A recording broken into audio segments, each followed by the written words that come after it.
I want to ask you something else because you were just making me think something, Sage. Do you think in some sense, the three of us are roughly the same age, and we grew up in a time where it was not cool to be racist. It was not cool to hate gays. It was not like we were so post much of the craziness that in some sense, there's no one out there, and I include us in this, that can actually really speak to what a kid who's, say, between 12 and like 19 is really going through right now. When you think of COVID and you think of TikTok and the access to all of the shit they have on their phone and how their parents locked them in their bedroom because of COVID and the government lied to them and all of the other stuff that we always talk about. In some sense, there's no way to actually analyze the psychological condition of an 18-year-old kid who, by all accounts, came from a decent family, two parents, blah, blah, blah, ends up in this ideology, this queer trans ideology or whatever, and then murders someone for it.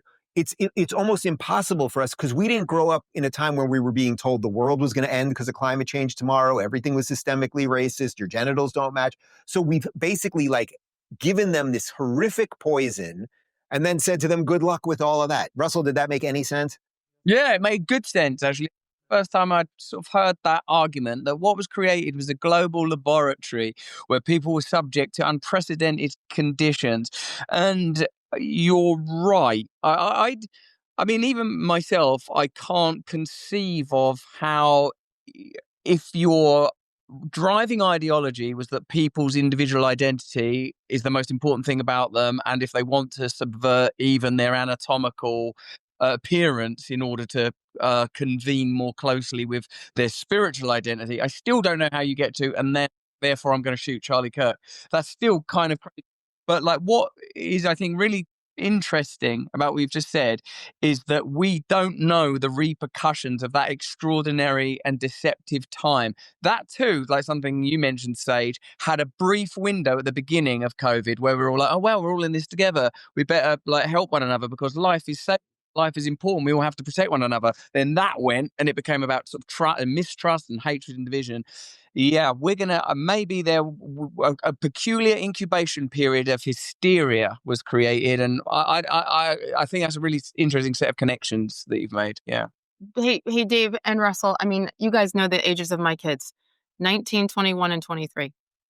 The younger two are still in college. So subtract 5 years, and we were in the thick of things during COVID when we were shut down, living in the Northeast, which was completely insane. And I can tell you as a mother, I felt like long before what happened last week, I felt like I had failed in many ways because I almost had to give up and allow my kids to go on their devices more because that was the only social interaction they were allowed to have. They weren't allowed to go to school. They weren't allowed to participate in sports. And so all they had was this. And I saw it. And all of a sudden you see, these inappropriate dance moves and everybody's doing TikTok dances. But guess what?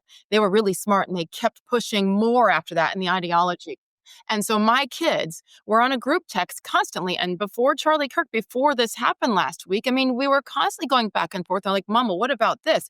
And I saw Donald Trump said this. And Mom, what do you think about this? And Mom, really? Are you sure, Mom? Are you sure? Because they only saw one thing. It has been a battle I can't even describe over the last several years to say, okay, guys, but you can't just get your news from TikTok. And fortunately, I feel like I've made up a little bit for what I felt was a failure back during COVID when we're locked down, but I still had to go to work every day. I couldn't monitor. I couldn't babysit everything that was coming onto their phones and their laptops.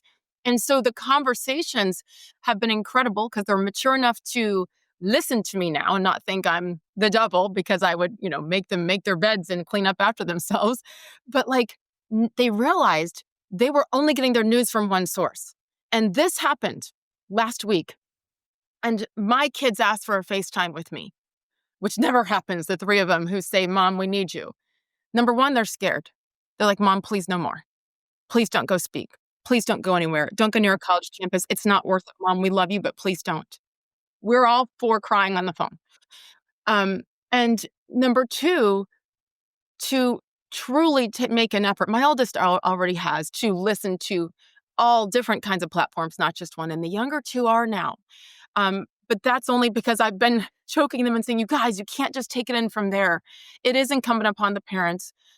It's not too late for some obviously the damage has been done and we have to pray for those people. But as parents, we have to continue to make sure that they are not getting everything from just one source. It is evil what has been put out there. And I don't know that anyone who's being honest with themselves can deny that based just on the last week. And since then, and the reactions on college campuses of so many kids laughing and stomping on the grave of Charlie Kirk, so to speak. So we have a huge job to do. And I'm heartbroken. I'm heartbroken for this generation that we have done this to.